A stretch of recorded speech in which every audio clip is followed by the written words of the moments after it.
Excellent. Yeah, we've got people coming in. So good morning, everyone. I was going to say good afternoon, but there's a minute to go. Welcome along to our Friday webinar, regular feature. We're expecting a lot of people today, so obviously another interesting topic, which I'm delighted to be introducing in just a few moments' time. So if you could just bear with us, I think we've got about half the number of people in at the moment that we're expecting, so we'll just give folks another minute or two to join us. But welcome along and thanks for coming.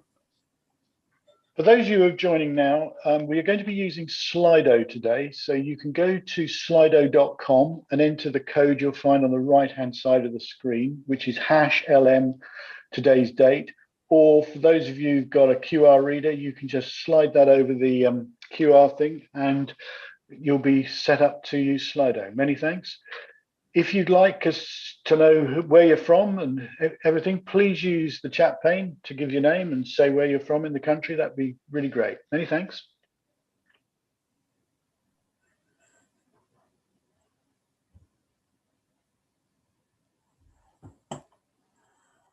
Right, well, it is exactly 12 o'clock and we have a very busy program today. So I think it's probably best if we do make a start. So very good afternoon to you all. Thank you for joining us. My name is Andrew Carpenter, for those that don't know me.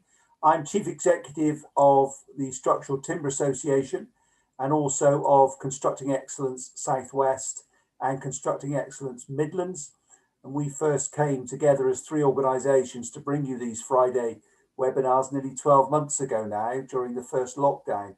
I'm delighted to say that having initially dealt with COVID-19 issues only, we've now broadened the topics, and we're joined by another group of hosts, including all my regional colleagues in Constructing Excellence and also CIOB in the Southwest. So we're now 10 organisations who are coming together to bring you these Friday lunchtime webinars. And by the way, in the survey today that Howard's going to tell you about in a moment on Slido, there is a question about whether we move this Friday afternoon session to a Tuesday afternoon.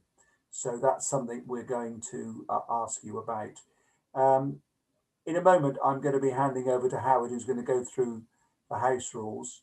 And then I'll be back to introduce our guest speaker, who I'm delighted to say is Simon Inkson from Welsh Government, somebody I've been working with over the last few months on a programme involving timber frame and affordable homes in Wales. But obviously I'm not going to talk too much about it because I don't want to steal Simon's thunder. I think probably the best thing, Howard, is if I hand over to you and you take us through the house rules. Thanks very much, Andrew. Yep, I'm Howard and I'm joined by my colleague today, Abraham. We're hosting today's session. For those of you who didn't hear me a little bit earlier, we're using Slido today. Now, Slido is a means of polling and also for questions and answers. So to go to Slido, you can either use a split screen or you can use your phone by going to slido.com and using the hashtag LM190221, which is today's date, or on the right-hand side of the screen in front of you, you'll see the QR code. We're going to be running the poll from now, but the results will not be shown until Simon has finished his presentation. So you've got plenty of time to complete the poll at your leisure whilst you listen. If you have questions, please do put them into the Q&A of Slido. And you'll find that once the question is in, you can see all the questions that people have asked. If you fancy and think that's a question that you'd like definitely to be asked, please push the thumbs up and that will accelerate that question up to the top of the list. So what I'm going to do is now just remind you, go to the QR code or to LM190221 at slido.com. Andrew, back to you. Okay, thank you, Howard. Thank you, Abraham, as always, for giving us such a splendid service on this Friday lunchtime. Now, as I said just now, I've been working with Simon Inkson from Welsh Government for the past few months on what I think is a revolutionary project, which he's going to speak about. Welsh Government have made the decision that they want to use sustainable measures for the affordable homes programme going forward. And that's why Simon contacted myself as Chief Executive of the Structural Timber Association. And what's exciting me is the procurement route that Welsh Government are going to use to procure their affordable homes going forward. As somebody that's been trying to get a partnering or collaborative working culture within the UK construction industry since the Latham and Egan reports of the mid-90s, this for me is absolutely music to my ears. This is best practice in practice. So I know you're going to enjoy the next 30 or so minutes while Simon gives you this as a case study, really, which we're hoping all of us to achieve in the coming months. So I'm going to mute myself, Simon, and hand over to you. Thank you very much, Andrew, and thank you very much for the invitation to today. Unfortunately, thank you very much, Abraham, and I'll be asking Abraham to move slides because for some reason PowerPoint seemed to have a problem on my PC this morning.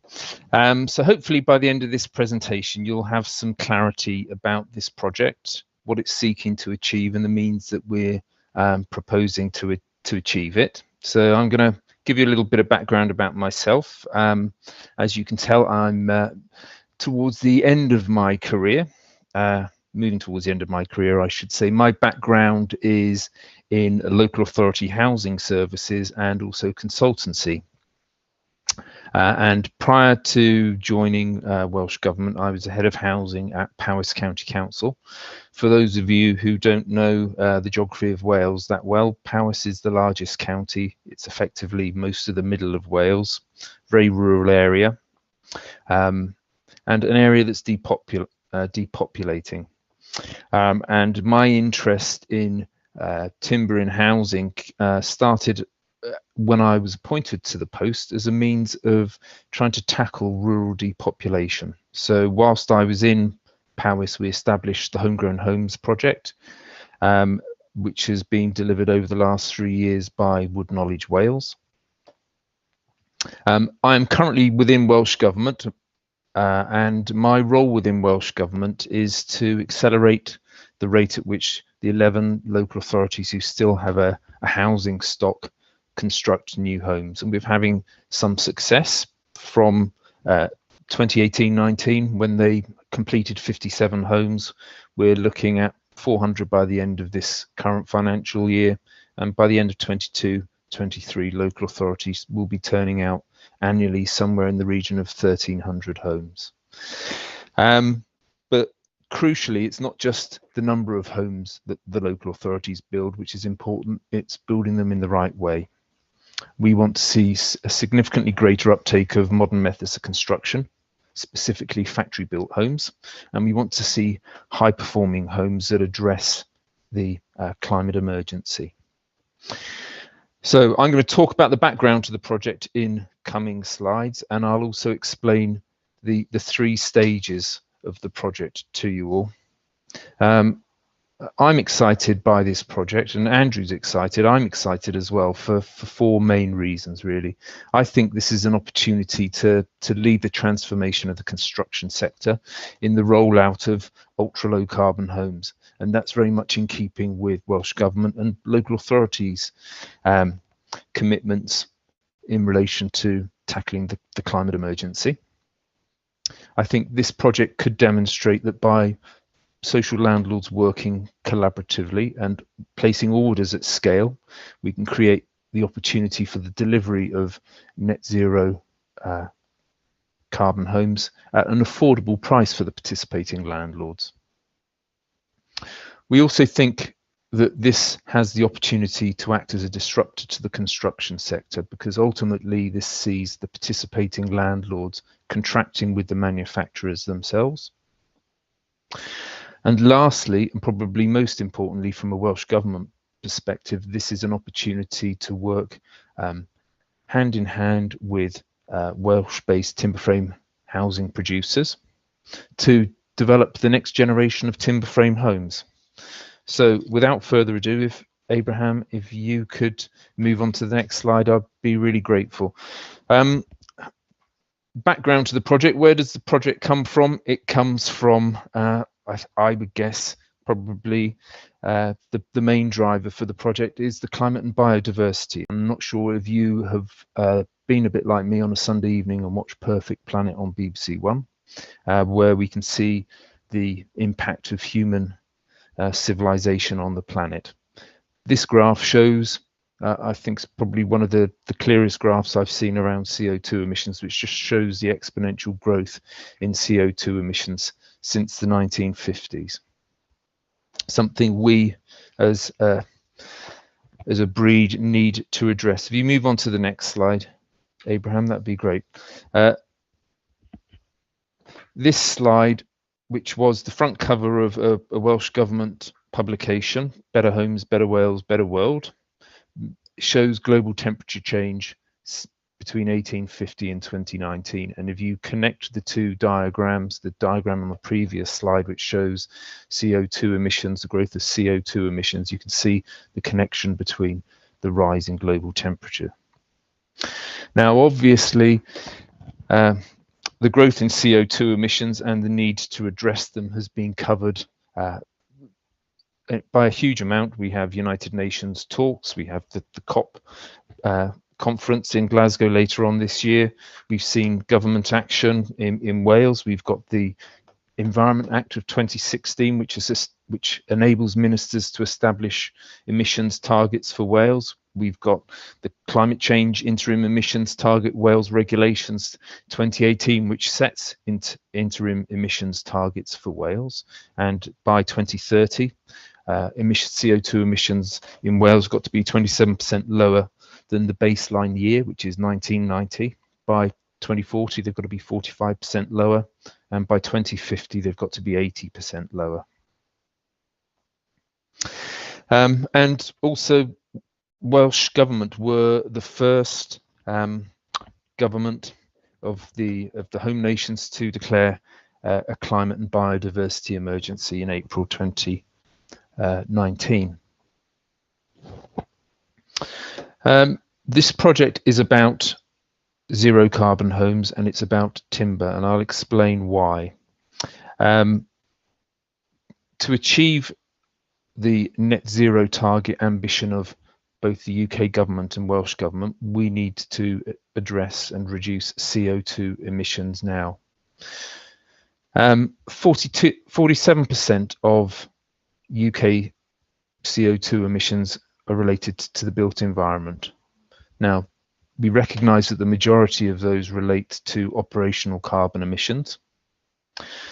But as the grid decarbonises, and it is decarbonising at quite an incredible rate, this places increased emphasis on us to look at carbon emissions related to the construction of the built environment. Construction activity accounts for approximately 10% of CO2 emissions in the UK.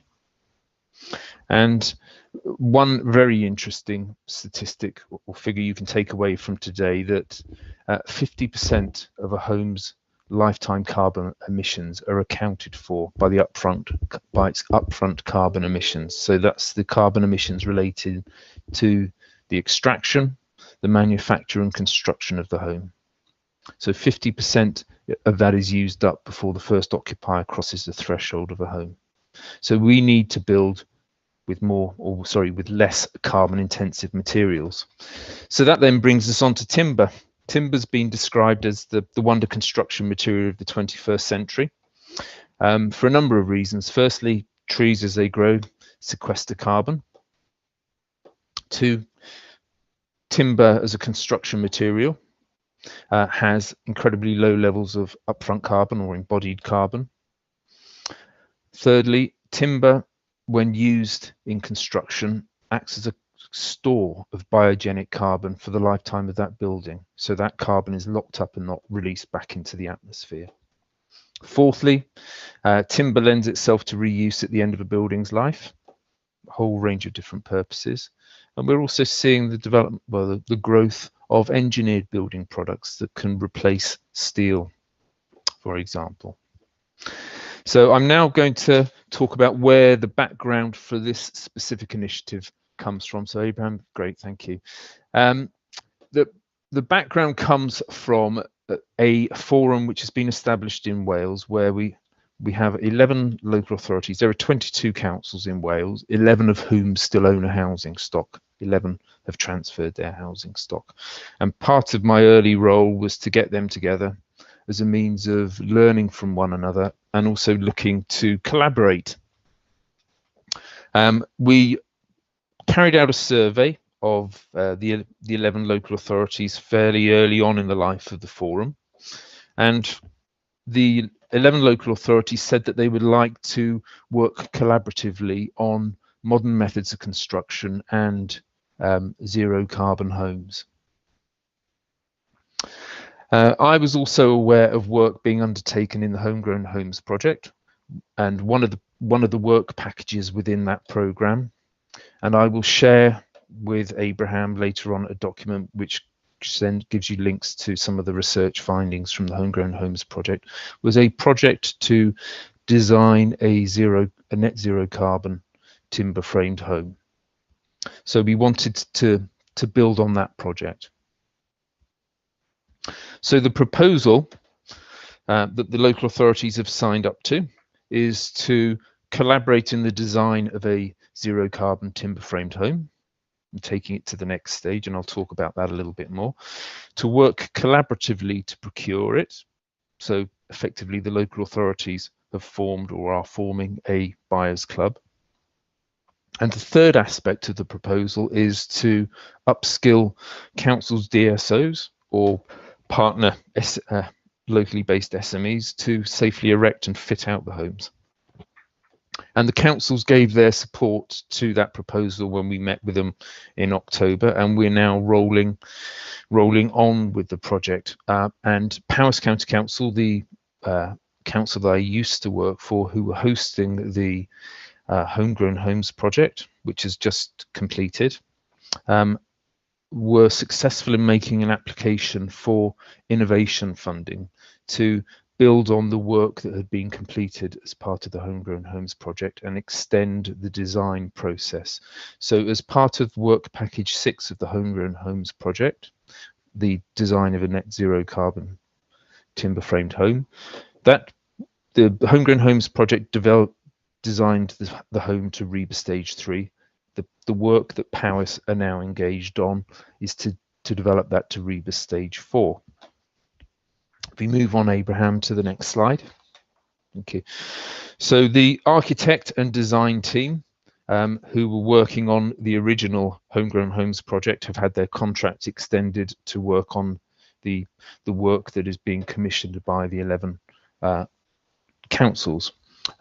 There has been a design subgroup established which has got representation from a number of local authorities, and they've met on 4 occasions, and they have a final meeting in a couple of weeks.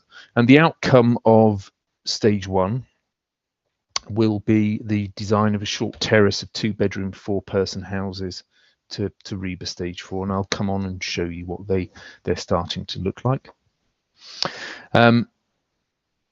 These homes will be ultra low carbon, but the only way you can actually achieve net zero carbon is by offsetting.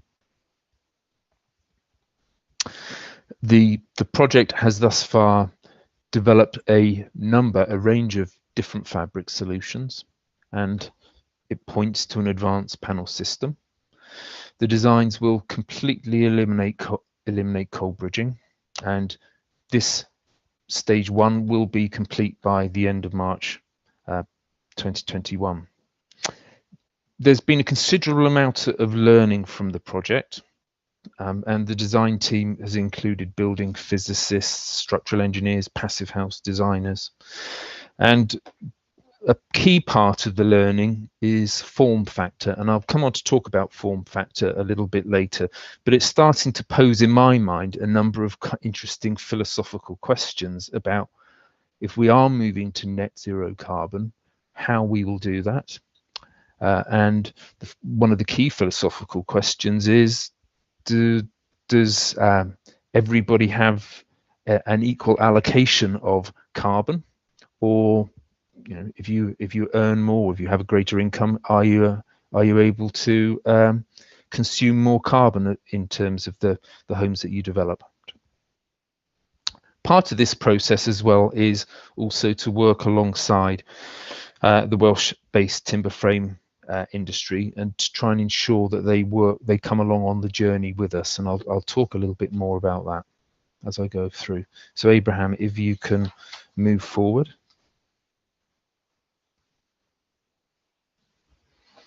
Have you missed the slide? No, you haven't. Don't worry.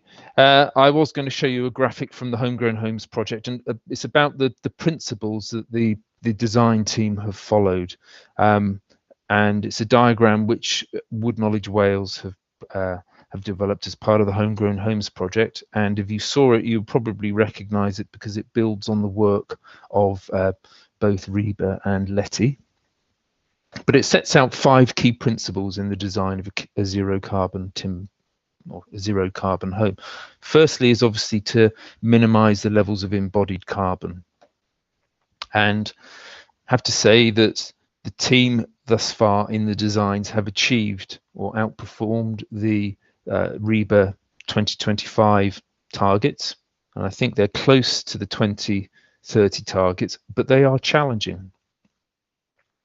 They're looking at energy demand, space heating demand levels, which are incredibly low, which means we have a super insulated, energy efficient fabric. So it's crucial that cold bridging is eliminated. The third element is to look at using only energy that is renewable. The fourth element is to minimize the performance gap. You'll probably all be aware of research that was undertaken by the former UK Zero Carbon Hub, which showed that heat loss was generally 50 to 60% more on homes that were completed than they were on their designs, and total energy use was somewhere in the region of 150 and 250% more than was catered for in their design. So if we are to achieve net zero carbon homes, not only do we have to have super insulated homes, but also the homes need to perform as designed. So crucial, the manufacture and assembly of those homes is crucially important. And then the fifth key principle is obviously looking to offset to ensure that the homes are below zero carbon. We are likely to see regulation in this area. We don't have regulation at the current time.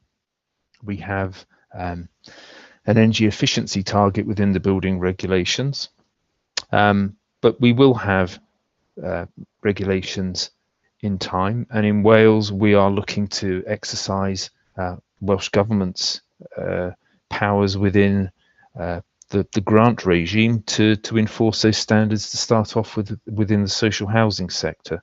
So we will be looking to encourage developing social landlords to undertake lifetime carbon assessments of the homes that they build, and also encourage them to undertake post-occupancy building evaluation studies to ensure that the homes that they develop achieve the standards that they aspire. A few years after encouraging, we will require social landlords to undertake lifetime carbon assessments and to complete building performance evaluation studies. And at some point during this decade, Welsh Government will introduce limits on the levels of upfront carbon associated with the homes that are developed by social landlords.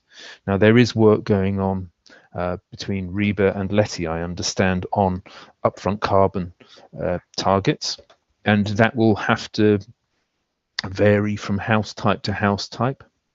And we also face challenges in Wales in terms of the geography and the topography of the country. It's quite easy to establish standards in a place like London, for example, but in Wales you have considerable altitudes that homes are based at, and every 36 meters you climb in altitude, places further requirements on the fabric of the building.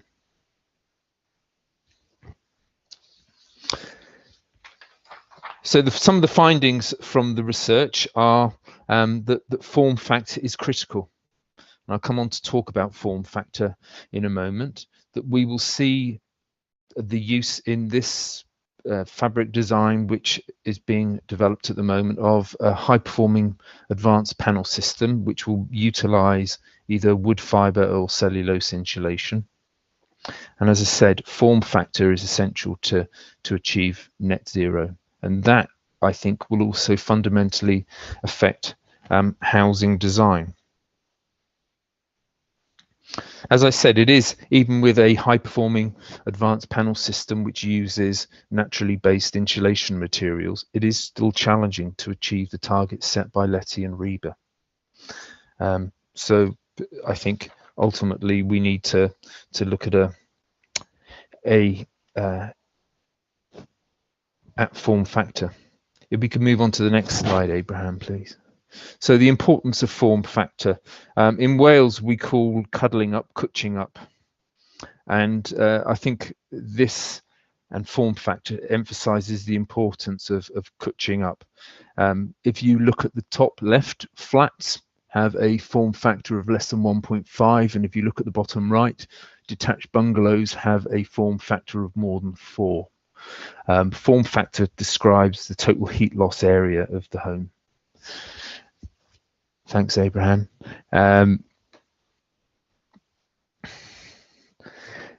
So if you have an efficient, a lower form factor, you don't need to have as much material in the fabric to achieve the required thermal efficiency. So the worse the heat loss area, so a detached bungalow, you would need to have a thicker fabric to achieve the same standard that you would in a flat, which would have a much reduced fabric. So form factor is critical because it's going to determine the amount of material that you use and the carbon story of the home. So if we are looking at achieving net zero carbon homes, we will probably need in the future to live a more cwtched up lifestyle. So housing design is likely to change. If we could move on then, Abraham, thanks very much. So the local authorities were presented at their last meeting, which was a couple of weeks ago, with 7 different house types. And they are developing a 2-bed, 4-person house. So we had a variety of different house layouts, house types, and the one that they have chosen to investigate further is house type 7, which is a 3-story townhouse style approach, but it has the most efficient form factor, the lowest form factor. And what the output of stage 1, which, as I said, completes at the end of March, is completed designs for house type number 7, the development of 2 fabric solutions, the calculation of the estimated embodied carbon story, and also the projected operational carbon story of the homes, and also the first iteration of a manual for the manufacture and assembly of the homes. But the design team are conscious of the need to engage manufacturers in this design process. So hence the next stage in the project, which if you move on to the next slide, Abraham, I'll tell you a little bit more about. Stage 2 is to increase the number of homes that are going to be developed, designed, which are, as you can read there, 1-bed flats, 2-bed flats, 3-bed houses, and along with the 2-bed house, that constitutes about 80% of the homes that local authorities will be building over the next 5 years. So it's not only the design, but also more importantly, it is the prototyping and testing the build system. So this is where the design team need to work closely with manufacturers. So it is about fire testing, it's about testing the structural stability, and importantly, it's about testing the buildability of the system. We're looking for the next stage to achieve warranties for the build system, which warranties haven't yet been determined, but that will be determined in the coming weeks. We would want the next stage of the project to look at the whole life carbon modelling of the homes, and the development of a manual for the manufacture and assembly of those homes, and critically importantly, achieving a quality assured accreditation for that manual. And the way forward, it has been determined in discussion with academics, colleagues in Welsh Government and the National Procurement Service, and also local authority procurement officers, is to look to establish an innovation partnership. So the 11 local authorities working collaboratively will look to establish an innovation partnership with both manufacturers and designers to deliver stage 2 of the project. Innovation partnerships were a word that I'd never heard of until probably 6 weeks ago. They've never been used in Wales. We're aware that they have been used in Scotland, in the area of colonoscopies, research into colonoscopies. So slightly different. If you could move on to the next slide, Abraham, that would be great. Thank you. So at the moment, one of the councils, Powys County Council, who stepped forward to deliver the procurement part of the project on behalf of the 11 local authorities, are developing a brief for the innovation partnership. That opportunity will be advertised on Sell to Wales in the late spring of this year, and it is hoped that we will appoint a partner in the summer of 2021. I'll just say, if I skip down a bullet point, we are currently working with Wales-based timber framers and also the design team to form a consortia to win the innovation partnership contract. Now, obviously, if a contract is advertised on Sell to Wales, it is available for everybody in the UK to bid for. But obviously, Welsh Government, we have an interest in boosting the foundational economy of Wales, and we see the timber frame manufacturing sector as being critical to the economy of Wales. So we have got the manufacturers together. We currently have 13 manufacturers who have shown a willingness to work in a consortia, and they are working with the Wales Cooperative Centre to form a form of consortia to bid for and to win the innovation partnership contract. We anticipate at the moment that the innovation partnership stage of the project should last about 12 months, but it could last slightly longer. We're aware that there are challenges in terms of fire testing, and the path to achieving warranties is not that clear to us at the moment, so it might take a little bit longer. But at the conclusion of the innovation partnership, the 11 local authorities will be looking to let a contract to supply those homes. And again, we're hopeful that the consortia that Welsh-based manufacturers have established will have developed further and will look to bid for and win that contract. During the life of the innovation partnership, we will also work with the local authorities to identify the number of homes that they would want to procure via the contract. And just also to say that earlier on this week, I did a similar presentation to housing associations that was kindly hosted by Community Housing Cymru, and we've also had a number of housing associations who want to join the collaboration. There is also significant work to do with colleagues in our skills directorate, with CITB, with FE colleges, on working with councils, DSOs, and also manufacturers to ensure that we have the skills in place to manufacture and to fit out their homes, those homes. We've also started to have some discussion about intellectual property, and I think the view is that the intellectual property from this project would be owned by the participating social landlords.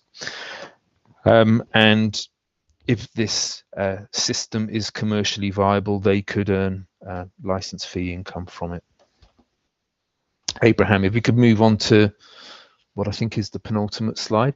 So I think this project is important, firstly because it addresses the climate emergency. It is about delivering net zero carbon homes, which we will be delivering by 2030, but we're looking to maybe get ahead of the game. We're looking to produce a high quality, high performing build system with incredibly low levels of upfront carbon, and hopefully by benefiting or by ensuring that Welsh-based manufacturers, as far as we can, are involved in this process, it gives them a step up into the homes of the future. We feel that the scale of potential orders should allow economies of scale to be achieved by the manufacturers, and therefore an affordable price. We have in Wales a programme called the Innovative Housing Programme, and currently there is a 26% premium on zero carbon homes that have been delivered via this route.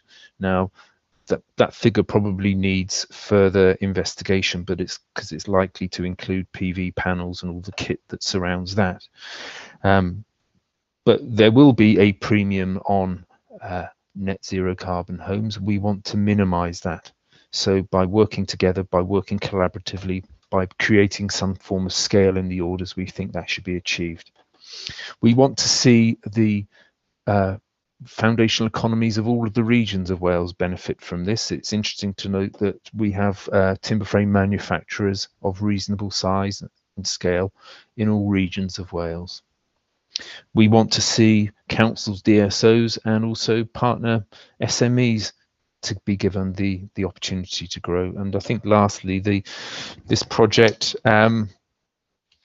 demonstrates, or potentially demonstrates, the benefits of collaboration and working together. So Abraham, my last slide is after this, which is just my email address. If you do want to get in contact with me, please feel free, and I'll hand back to Andrew.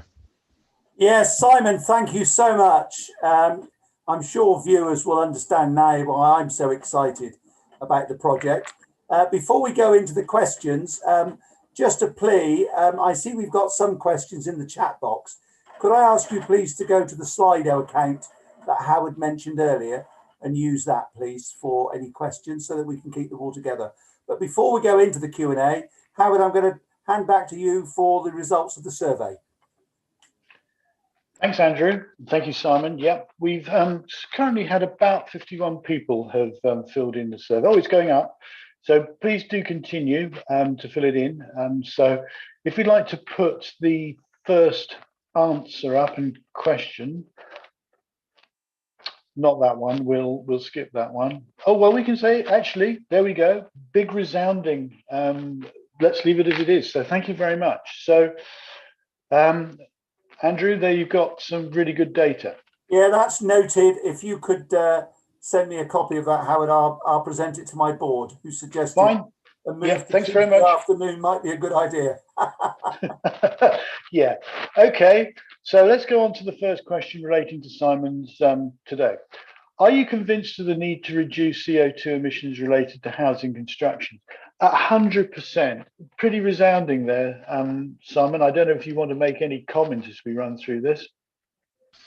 No, I don't. I'm just interested to see a colleague's views. Well, there you go. 60 odd people, and it's still coming in. So it's not changed. Everyone's sticking to 60. Obviously, 62 people are saying yes out of an audience of over 100. So next question then, please, Abraham. Should the government regulate or introduce limits on upfront carbon in construction? Well, again, a very resounding yes, they should. Simon, is this, do you think, something Wales are going to do as a devolved government? We will certainly be looking to do that within the social housing sector, obviously because we control grant and we have the opportunity to. I think it's going to be slightly more complex and will take take longer in terms of changing building regulations, and I'd just like to know why the 6% of colleagues don't think we should be introducing limits. So it'd be very interesting if you could put your comments in the chat box or in Slido. Yeah, well, yeah, great.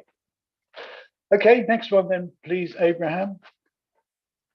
Now, interestingly, is the construction sector ready for such a change? The majority think no. So, Simon, I don't know if you want to make a comment on that. I'm surprised it is only 31% who don't think the construction sector is ready for it. I was expecting more. So in some ways, I'm quite... Simon, it's the other way around. It's no, 69%. Oh, sorry. Yeah. Yeah. Sorry, I was. The majority think no, it's not ready for a change. Yeah. I would concur with that. I think there is a lot of work to be done in this area. I would think the 31% are fairly optimists, to be honest. But there we go. Let's move on to the next one, Abraham. Now that's interesting. Are timber frame manufacturers ready for such a change? I'm sure, Andrew, this is a point you would like to come in on as well. But let's take Simon's first. My view is they're well placed, but actually a lot of timber frame manufacturers use petrochemical insulating materials, or which petrochemical based insulating materials, and actually the transition to more natural materials such as wood fiber insulation or cellulose insulation may create problems for the sector because of the availability of that product in the UK. Howard, Simon knows my reservations already because I've made them very clear in our meetings, both with regard to my members and indeed the client members, and that is one of culture and behaviours. Because what Simon and Welsh Government is offering is a revolutionary collaborative partnership. And my fear is that the timber framers and indeed the clients will not have the behaviours and culture necessary to make that work properly. Because unfortunately, I've seen these type of things fail over the 20 plus years since Egan and Latham, where clients, the minute the bottom falls out in the market, they do away with the partnering agreement and they go back to a lowest cost tender. And where manufacturers or supply chain, once they're in a partnering arrangement, take advantage of the position and go to opportunistic behaviour. So I've made this point clear, but I have to say that the timber frame manufacturers within the STA are all very excited and all ready to make the necessary changes to to adopt this. So yeah. Okay, well, as you well know, Andrew, I'm all for collaboration from the psychological perspective and other sectors. I do think that the opportunity is there for the sector to grasp it. It has to take that. Oh yeah. So let's move. And for me, this will be a best practice case study that others around the UK could and should follow. Yeah. Yes, that's really interesting. I think we've got one more question, have we not? Are the public ready for such change? Well, it would appear the majority view the public are not ready for a change, though interestingly, yes, 44%. So optimist there. Simon, your view? Yeah, I think there is a lot of awareness now of the climate emergency, and people want to do things to address it. But how that is going to impact on their lives, I don't think people are quite aware yet. And for example, the adoption of new technology in terms of heating, MVHR in homes, is probably what we are likely to be using as we move forward. That's going to take some time to embed within the culture of the UK. But people probably said the same when we moved from coal fires to gas central heating. I guess that people weren't ready for that change as well. So, change is something that's always upon us. Well, I see log burning has now become an interesting thing. So all people who've got log burners at home are facing challenging times ahead. But anyway, we have loads of questions. We do. So let's get underway, Simon. I'll get underway with some questions then. This one's the most popular one.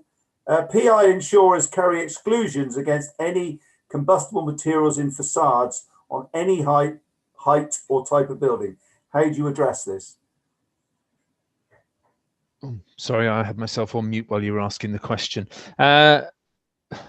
Yes, we're not built. We're talk in terms of Wales. We are quite fortunate that the vast majority of homes that are going to be developed in Wales are going to be low rise, low density. In terms of combustible, so therefore that removes the issue around combustible materials on buildings over 11 meters or 18 meters as it is at the moment.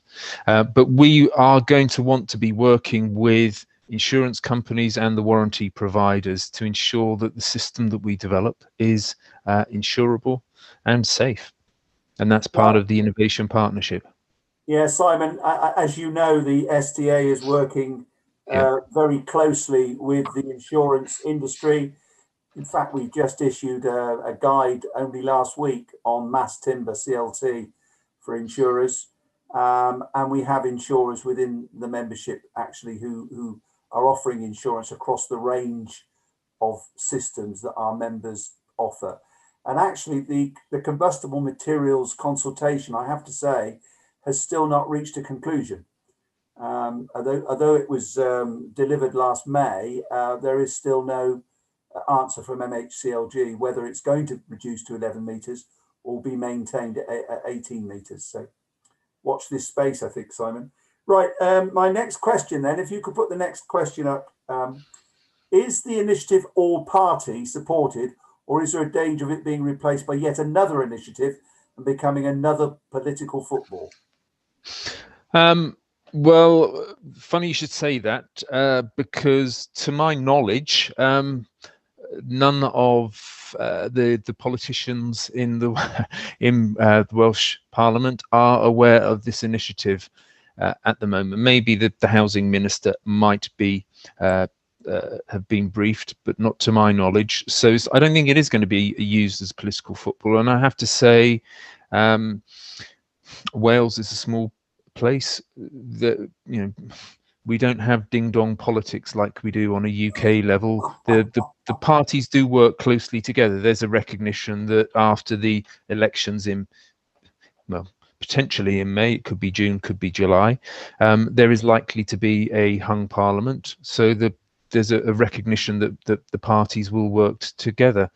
I don't think this is going to be a political football, because I don't think the politicians really have a choice. We're going to need to ramp up activity in terms of action to address the climate emergency, and this is one option that I think is likely to produce a tangible benefit earlier than others. I think you're right, Simon. I don't think there's a fag packet between any of the politicians at the moment on net zero. I think the competition is to who can produce it first. Yeah. I have to say, the Minister for Housing in the Welsh Government, Julie James, is a huge supporter of timber in construction. Sees the connections with the timber industry, the forest industries. So we have a huge supporter there. And I have to say, I think that would be shared with her successor. Thank you, Simon. The next question, Abraham, please. Which is a very interesting one from my point of view, because I was chairman of BIM for Housing up until about a year and a half ago, just about. And I found getting the housing sector to adopt BIM was like herding cats. But the question to you is, does this project have a digital agenda for delivering net zero carbon homes?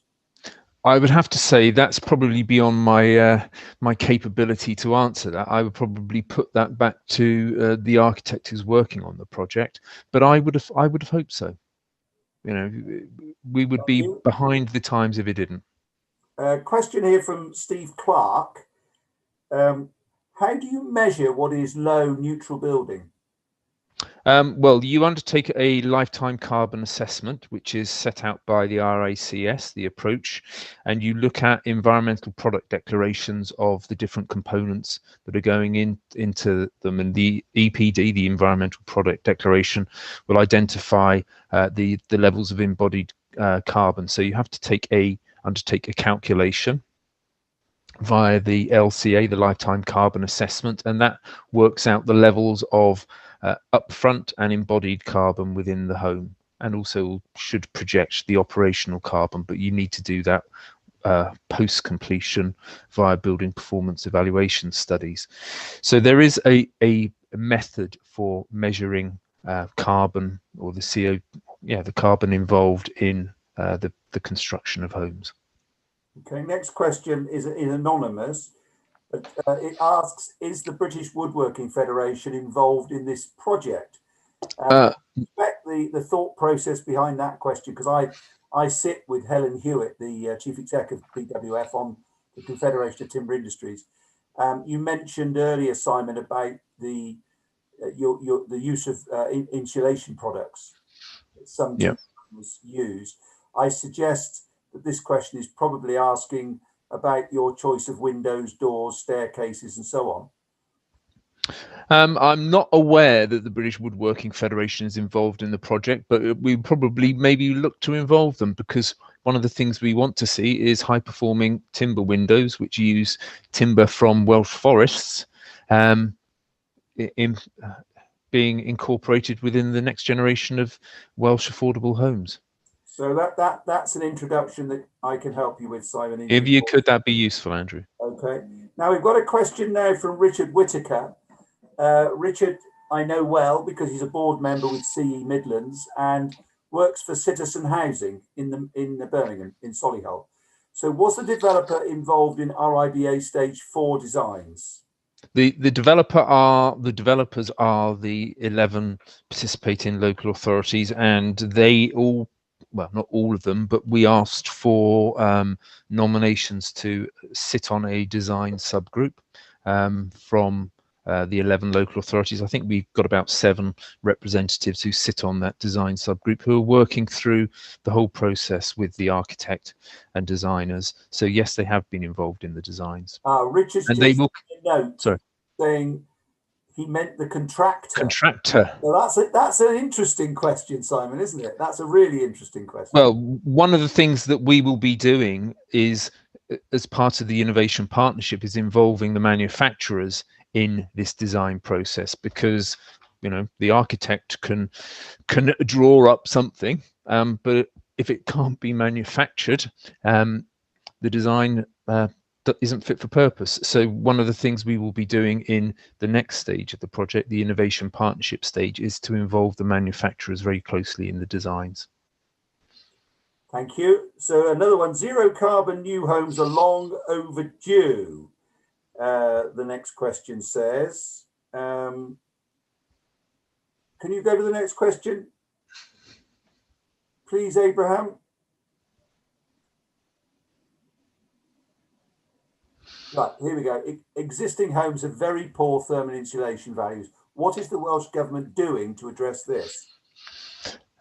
In terms of the social housing stock, the Welsh Government have required all social landlords to have achieved EPC C by 2020 on the existing homes, and we are currently consulting on the sector to look at the next standard for thermal efficiency and retrofitting the existing housing stock. So that's existing social housing stock.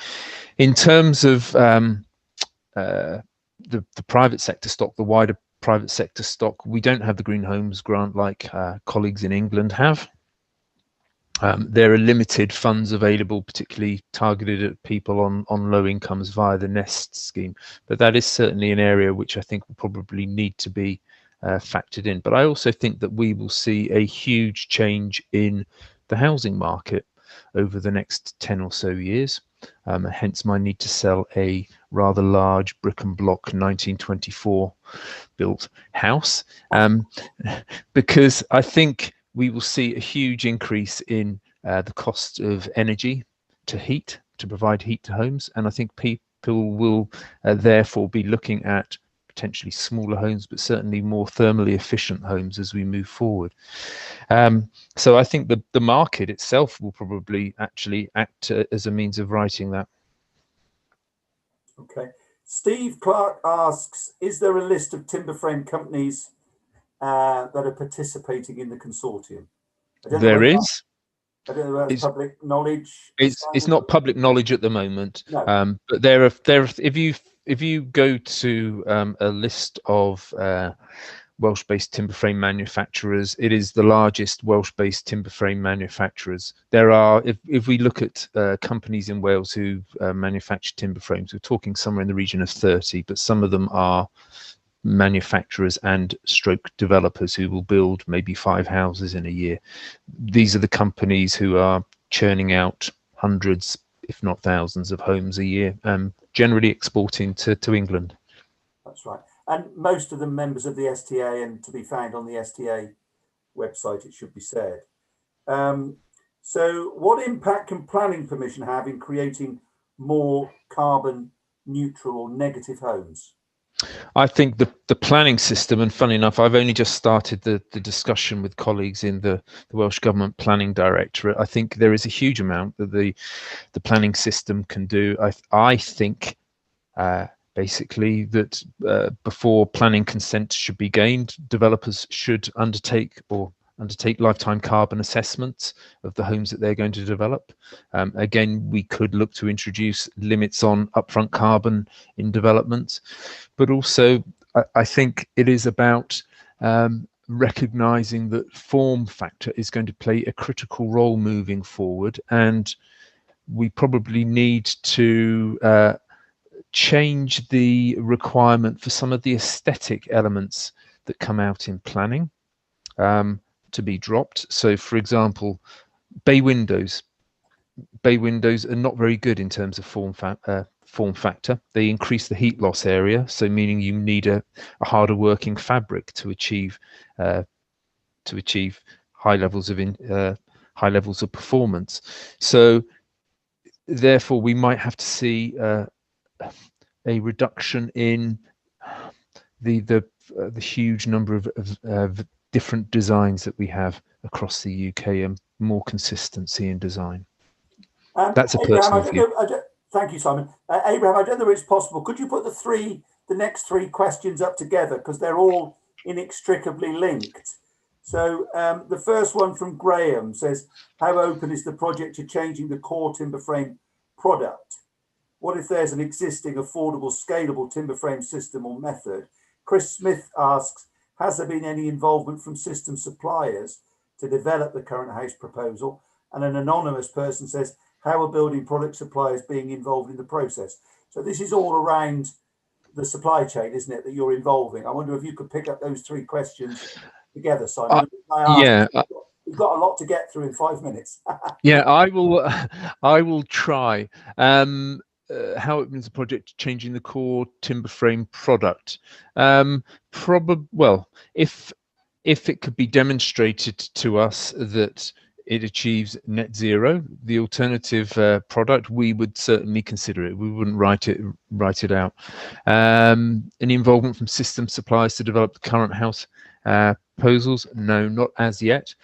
Building product suppliers being involved in this process, but we're having a wider discussion within Wales at the moment with the forest industry sector about our need for them to change the way that they sell their timber, and to ensure that a greater proportion of Welsh grown timber ends up in the construction supply chain. At the moment it's about 4%. The rest goes into pallets and packaging, for a whole variety of reasons. And we're starting a discussion specifically with the processing sector about how we can transform that, so they are providing a greater quantity of construction grade timber. Okay, I would actually just take exception to your answer to Chris Smith, because actually I believe you're involving the system suppliers, which I believe he means are the timber framers, you see. Oh, right, yeah. Well, yeah, we are involving the system suppliers. Their involvement is total, in that Simon's invited them to meet the designer and also meet the Welsh Government procurement team, because the procurement processes need to be adapted to suit the collaborative approach. So yeah, that's just in case that's what Chris meant. Right. Just to say as well that I'm in contact at the moment with the the lady from the Wales Co-op Centre, Sarah Owens, at arranging the first of a series of meetings with the manufacturers and the designers to look at establishing that consortia. We have 13 manufacturers in the room at the moment. That figure may reduce over time. We don't know at the moment, but I think everyone who's there is interested in this project and wants to see it succeed. Simon, there still are a number of outstanding questions which we're not going to get to in the 60 seconds we've got left. So what I would ask, would you mind if we were to send these to you, whether you could offer some answers and we can send them on? Would that be okay? Because I don't want to go beyond 1 o'clock. If you want a CPD certificate for the last hour's learning, I've put the details in the chat box where you have to go at My Pro Plus. So there's a code in there as well that you'll need to use. So please download your CPD certificate. A reminder, if you would, to fill in the response form, the survey that is in Slido, so that we can get an idea, some feedback, particularly on whether you want to move from Friday lunchtimes to Tuesday afternoons. At the moment, it seems that you want to stay where you are. But it is, as I say, now coming up to 1 o'clock. So it just leaves me now, first of all, to thank Howard and Abraham, as always, for the excellent job that they do in hosting our Friday lunchtime webinars. A big thank you to you, Simon, for an excellent presentation. And not only that, for what you're doing with this best practice case study for Welsh Government, which I think is going to grow arms and legs. I've already been speaking to Birmingham City Council about it, and they're very excited about the prospects. And I think I've already put you in touch with them. So I think you're going to be a wanted man in the coming months, Simon. Next week, we change tack and we're looking at future skills. In particular, we're looking at the G4C movement within constructing excellence. And we've got representatives from the Northeast, from Wales, from the Midlands and the Southwest. I'm going to be handing over the host spot, you'll all be pleased to know, to someone much younger. So I'm going to be watching with interest next week as we look at the construction's future, which I have to say, Howard and I, we've been speaking to them over the last week or so, and it looks to be a very bright future. So please do tune in next week, same time, same place, for our weekly webinars. For now, have a great afternoon and a splendid weekend. Thank you to all. Bye-bye.